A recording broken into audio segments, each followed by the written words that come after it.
Go ahead. Turn it up.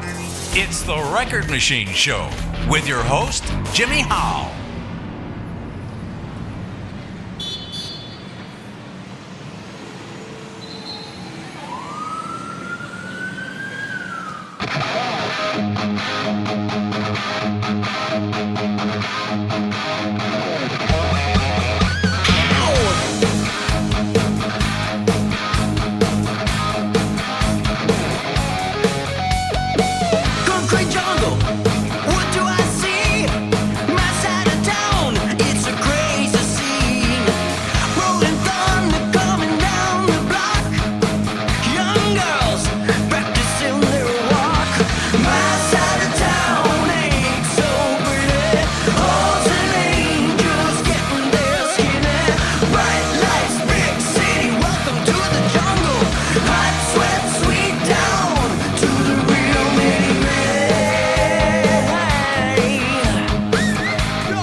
Ladies and gentlemen, please welcome from the band Deraps, singer-guitarist Jacob Deraps. So how you doing, Jacob? Doing good. How are you? Nice to meet you. You too, man. I'm doing great. Where are you from? I live in Quebec, in Canada, so it's just up north from Maine. So literally close to the border in Quebec, the province of Quebec. I live in a small town named Saint-Georges. About 35,000 people. So just up the border from Maine. Wow. Sounds nice. Is it cold? Yeah. The winter so far has been pretty warm. It's been like -5, -10, except for last week. We had 2 gigs. Mm-hmm. One in Rimouski, which is like 4 hours up north. Okay. And then we had another gig close to my hometown, and that weekend was brutal. It was like -35, -30 for 2 days. Wow! And it was windy as hell. It was crazy cold. And our our drummer is from Australia. Oh, okay. So he'd never really experienced winter like this. It was really brutal. You got a rude awakening, Yeah. huh? Oh yeah, for sure. Yeah. That's funny. So tell me about your musical background. When did you first get involved in music? So as far back as I can remember, when I was a kid, I was always surrounded in music. So I would hear music in the house, in the car as well, and my parents would play as well. My dad was a guitar player, for fun. It was like a passion. Mm-hmm. And my mom was also a piano player and a saxophonist. Wow. She went in school at the university in music and classical piano and jazz saxophone. So she's also like a virtuoso kind of musician. And my dad has been playing since the 80s as well, guitar. Wow. And played some bass with me as well when I got older. But my first instrument, my first time playing something was when I was around 4 years old. My parents bought me a drum kit, Mm-hmm. and I started playing a little bit of drums. I enjoyed it. I was not really, how would I say that? I didn't have like a passion for it. I didn't really care at the time. I was so young, so I didn't really got into it. Mm-hmm. But I was good though. I was playing some songs already at that age. Like I remember playing some Stone Temple Pilots stuff that my parents were playing at the time. Mm-hmm. And I was playing the drums and the fills and everything. I remember that clearly, but it didn't last long. I just never really cared about it. I like listening to music. I just didn't care about playing music yet. Okay. And then later on, when I got to about 10, maybe a little bit earlier than 10 years old, I was really into video games all through my childhood. So I started playing Guitar Hero, the game, Guitar Hero 2. The first time I played that game, it was Guitar Hero 2. And there was tons of great songs on it that I've heard before growing up, and also new songs that I discovered, classic rock from the 80s and 70s. I remember Carry On Wayward Son was on there. Van Halen, You Really Got Me. Wow. Nice. Hangar 18 by Megadeth, and all these songs that I really, really loved playing on the game because they were great songs. I enjoyed listening to them, and playing the game was a lot of fun.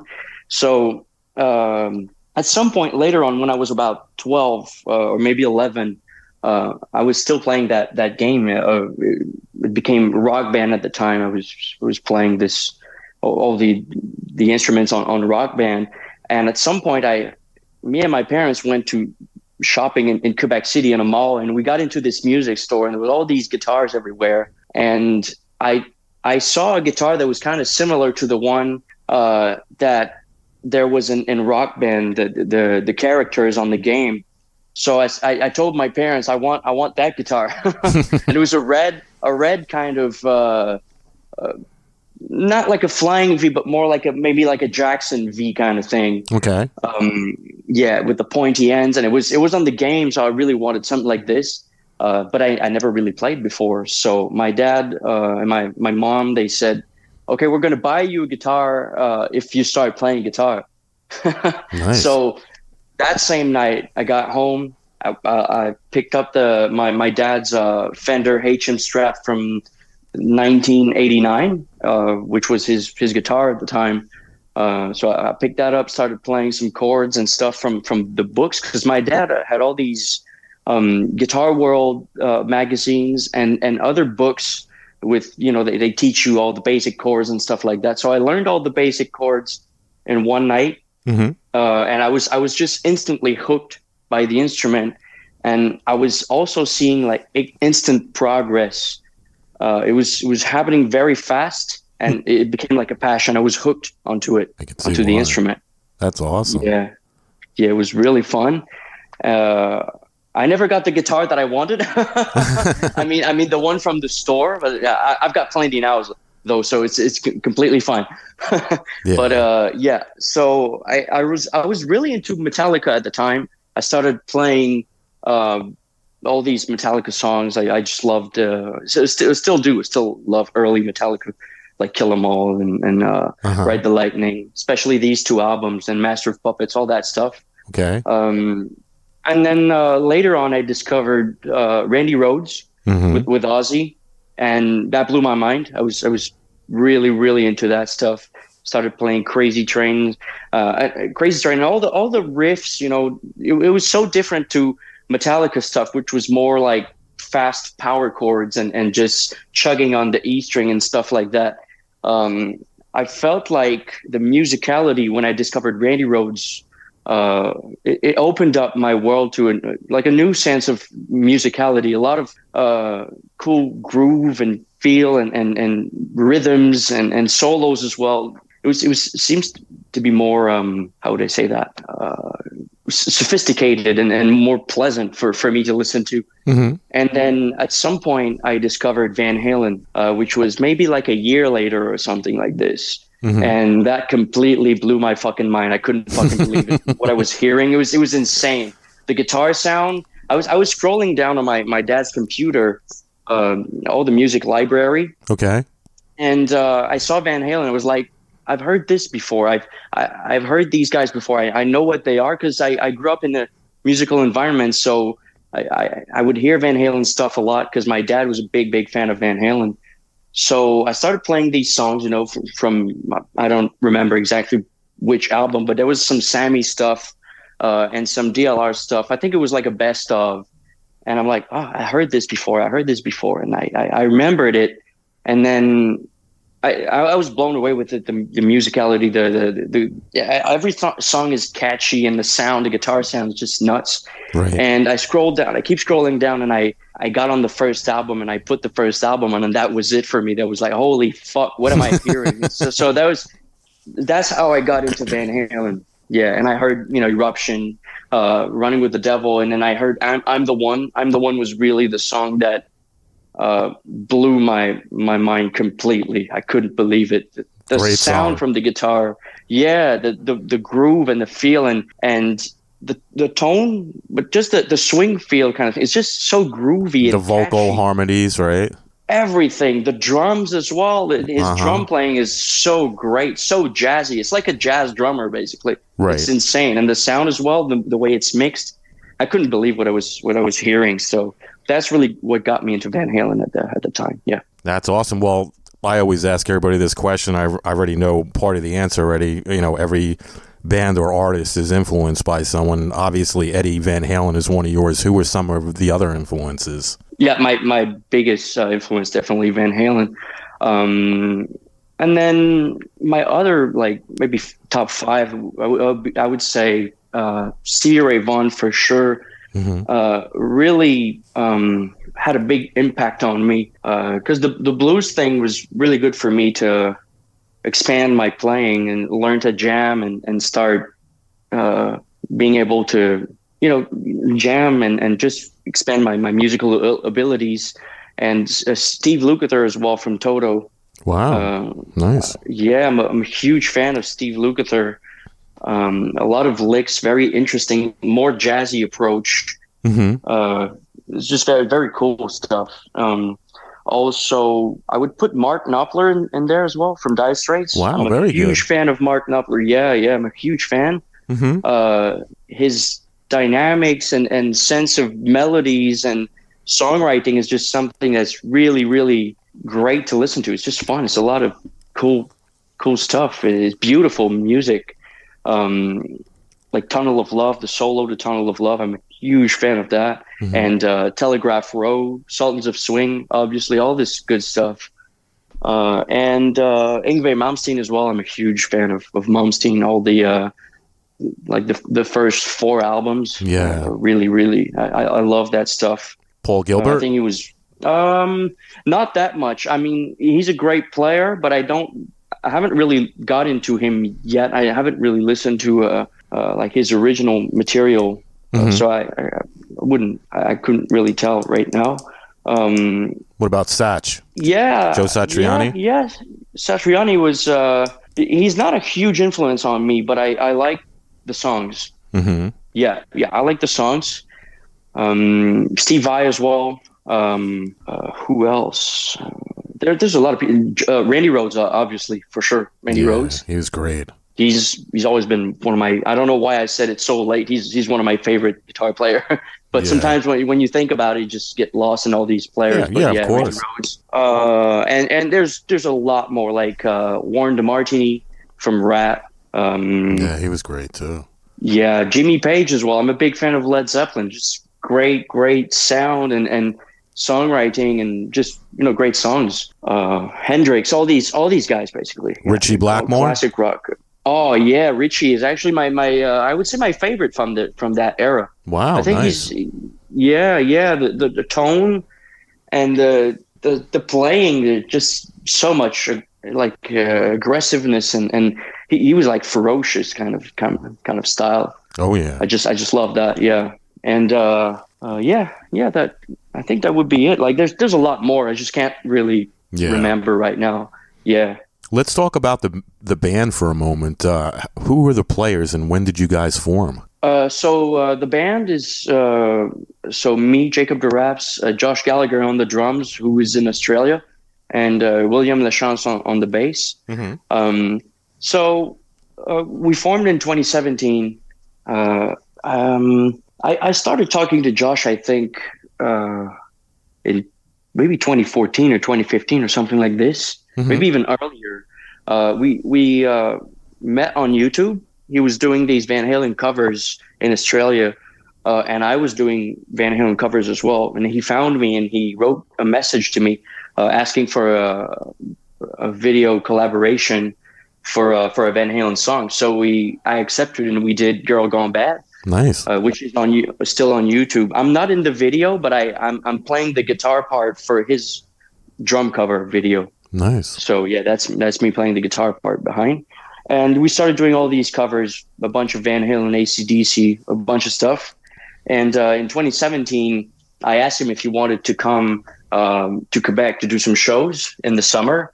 And he agreed. So he flew all the way, came here in Quebec, and we did a bunch of shows together. And William is my longtime friend from high school. Nice. Yep. Very cool. Now, can you describe your music? Oh yeah, for sure. Yeah. Our music, I like to describe it as classic rock influence, like classic rock style music, because it's, I think, the best way to describe what it sounds like. Mm-hmm. Otherwise, I would say it's hard rock or rock and roll. But the sound of it is very classic. So organic kind of sound, with minimal production. Like it's not overproduced, and there's not necessarily like a genre to it. It's more like a sound. So because there's a lot of different styles, a lot of different songs. Like if you compare Live Fast Die Slow, which is kind of a blues rock kind of song, mm-hmm. and On My Mind is more like pop rock, almost jazz influence kind of thing. So it's completely different. There's a lot of these differences all the way through the album, but the sound keeps it all together and makes it flow really well when you listen to the album.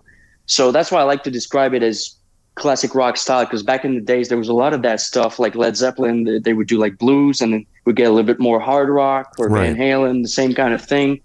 So yeah, that's how I like to describe the album. And we really wanted to do something organic, authentic, which sounds, not over compressed, not overproduced. We just wanted to have like a good live kind of sound, mm-hmm. Like a band that plays in a room. Right. So that's really the whole motive, behind this album, is really to make something organic and authentic, just good old rock and roll music. I think there's not a lot of people who does that these days like this, the approach, that classic kind of sound and approach. So that's really something that we wanted to focus on. Yeah.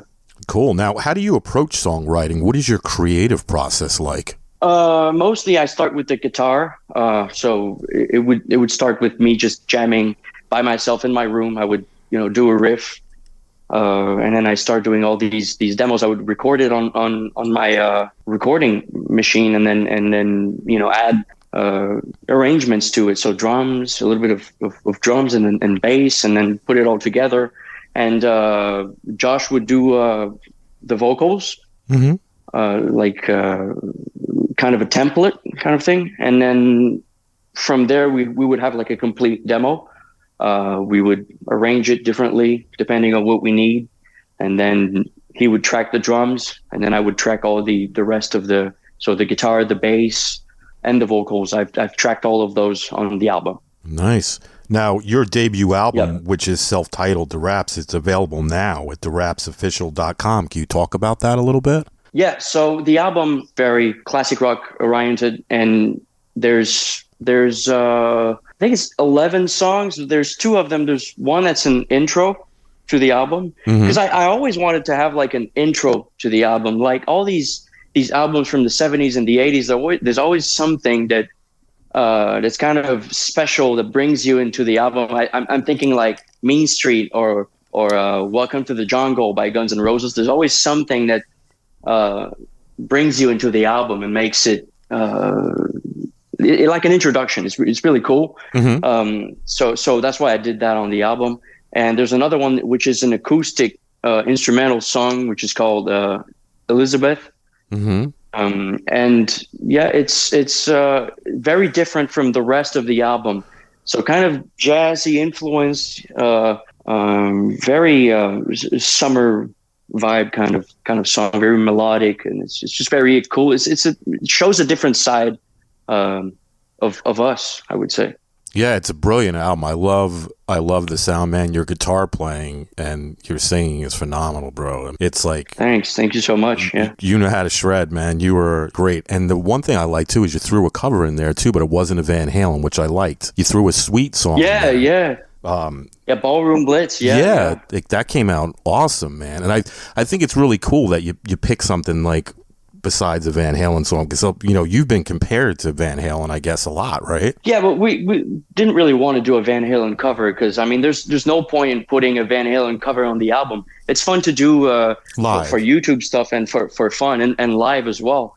But I mean, if we did a Van Halen cover on the album, it would sound too much like Van Halen. There wouldn't be like there was no point in doing that. I think Ballroom Blitz was a good choice because the original song is completely different. We wanted to do another thing completely. We wanted to change it to make it fit what we sound like. Yeah. So that's why we chose this song. I think it's wanted to make it a little bit more party, a little bit more like hard rock guitar oriented kind of thing. So yeah. That's awesome. Now, this podcast is going to feature 2 tracks off this album, My Side of Town and On My Mind. What's the story behind those songs? Okay. So My Side of Town, I wrote that with Jesse Bradman, who's an artist that lives in California. He was a Night Ranger as a keyboardist, I think, for a while. And he wrote all the lyrics to the song, and I did all the arrangements and the music, and we wanted to capture really a city vibe. So there's a lot of stuff that you hear if you listen like with headphones on. You can hear all these city noises, and they were all from New York City, because we did a trip there, me and my friends. We went to New York and we filmed a bunch of stuff, and we used all this audio to create like a soundscape, as if you were in the city. So you hear like taxi noises, you hear some people talking in the back, people like going like selling stuff, and there's just a lot of stuff. So we wanted to create like a city vibe. So On My Mind, I created this song. I think was with an acoustic guitar at first. And the chords in there are really jazzy. They're very jazzy. They're completely different from what I would normally do. And I just liked the idea. It was really interesting. It was very, very different. So I started building this melody, the chorus melody, and then the verse came after the chorus, which is, you know, kind of weird, but that happens all the time when you're doing arrangements. And someone did I sent that to Van Delore, who is credited on the album as well for a couple of the lyrics on certain songs. Mm-hmm. So he did all the lyrics, and then I did all the arrangements. I wanted to have a very melodic solo. It all happened very quick, actually. This song was really created super quick and just like lightning in a bottle kind of thing. It was meant to be, I guess. Mm-hmm. So I really like that song. It's really cool. A lot of vocal harmony, very California kind of summer vibe. It's very cool. I love that song. Yeah, great song. I did a little research on you when I knew you were going to be on the show, and I read somewhere that in 2016 you won the Dweezil and Frank Zappa Fellowship Award. How did that come about? Yes. So the first time I met Dweezil was in Quebec here. He was doing a show in Quebec, and we had been in contact for maybe a year at this point. And the first time he messaged me was on YouTube. He wrote a comment on my Mean Street cover from I think it's maybe 2014 or something like this. And he wrote a comment, and so I got in touch with him. I wrote him a message, and he got back to me. He was the real Dweezil. I didn't really know at the time, because, you know, someone writes a comment on your video, you're not really sure if it's real or not.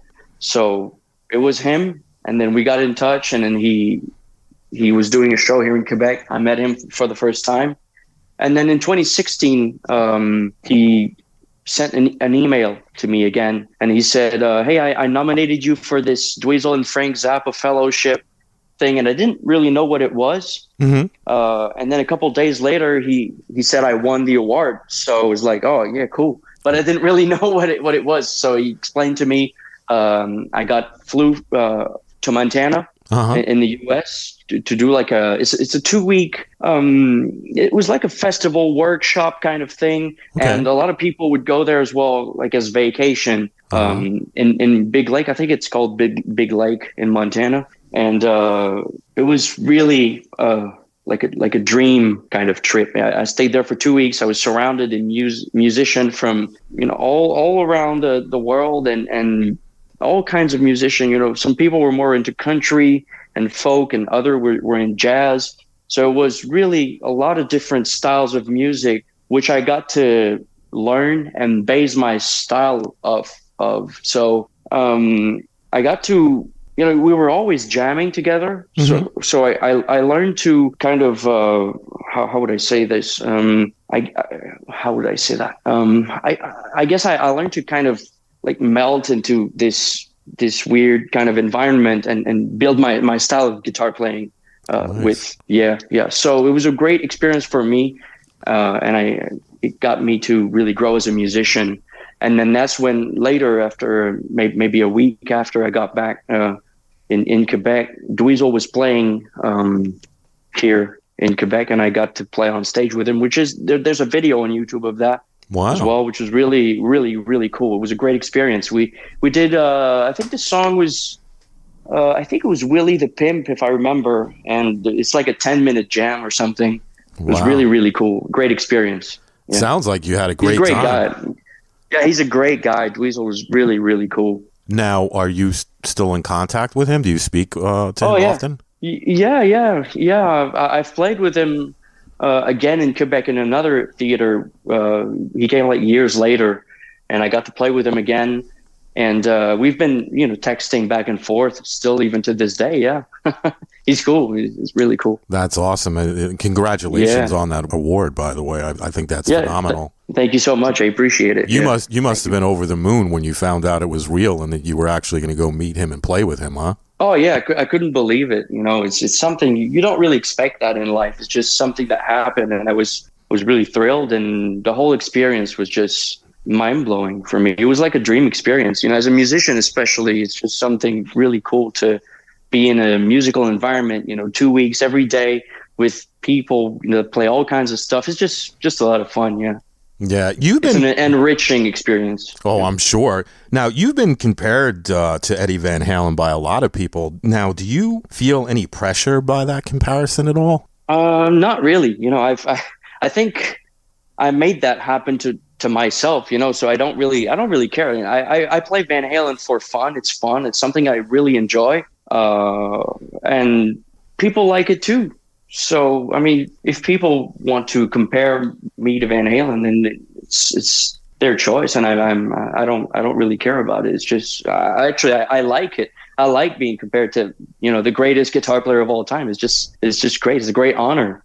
Yeah. Yeah. Now, if you could do a collaboration with any singer, live or dead, who would you choose and why? Okay, so I would choose David Lee Roth, and I'm going to explain why.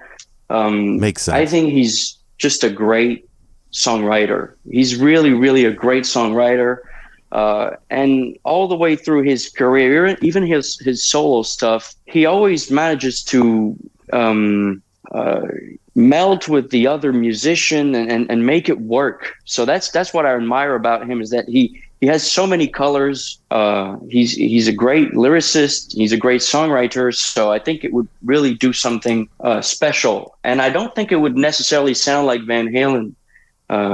He's just, I think he brings the best in a lot of people. Mm-hmm.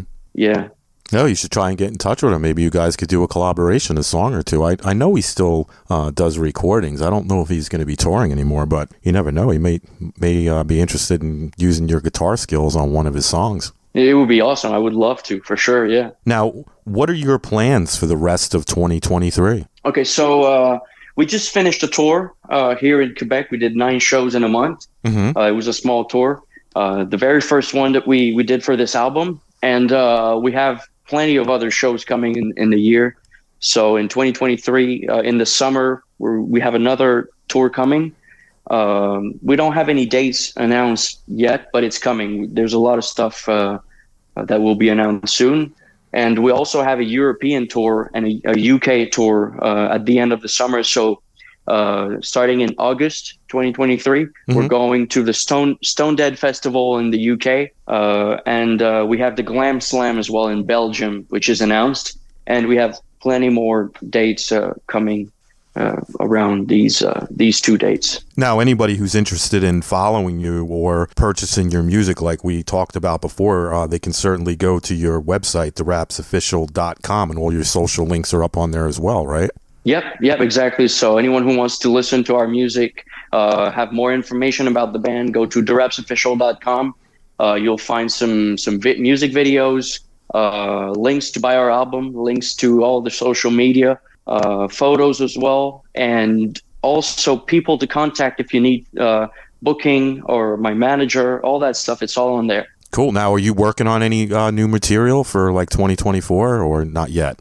I'm always working on new material, but I haven't really got into making the second album yet. So there's plenty of stuff. Cool. But it's not like officially in the process right now. Nice. Now, is there anything you'd like to mention that we didn't talk about today? What else? I think it's all good. Yeah, I think we talked about everything. Yeah. Well, that's awesome. Well, Jacob, I want to thank you so much for coming on the show today. This album is kick ass, and I'm looking forward to hearing a new one when it comes out. Yeah, thank you so much. I appreciate it. I'm glad you enjoyed the music, and there's definitely going to be more for sure. Yeah. Awesome. Well, let's stay in touch. The next time you have another record coming out, I'd love to have you back on the show. All right. Awesome. Thanks for having me on the show. All right, brother. Well, you take care and enjoy the rest of the afternoon, all right? All right, you too. All right. Bye-bye. Bye-bye.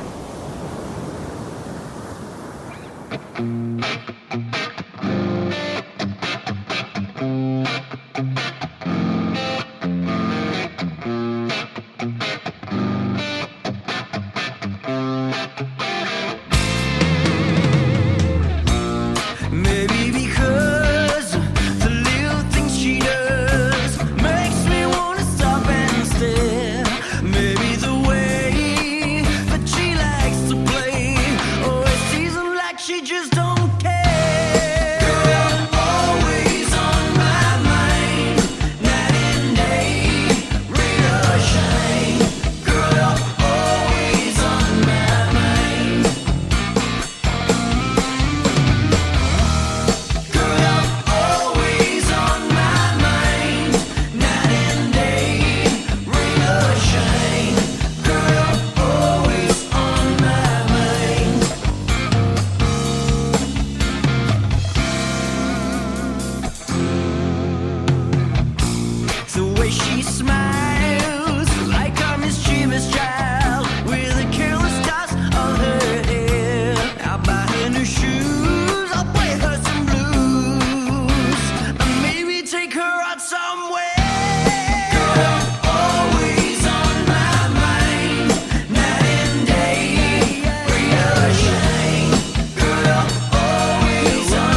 The Record Machine Show is a weekly radio podcast produced by Jimmy Howell Productions. All rights reserved. For information regarding distribution or adding this podcast to your website, please visit our contact page at therecordmachineshow.com to submit your request.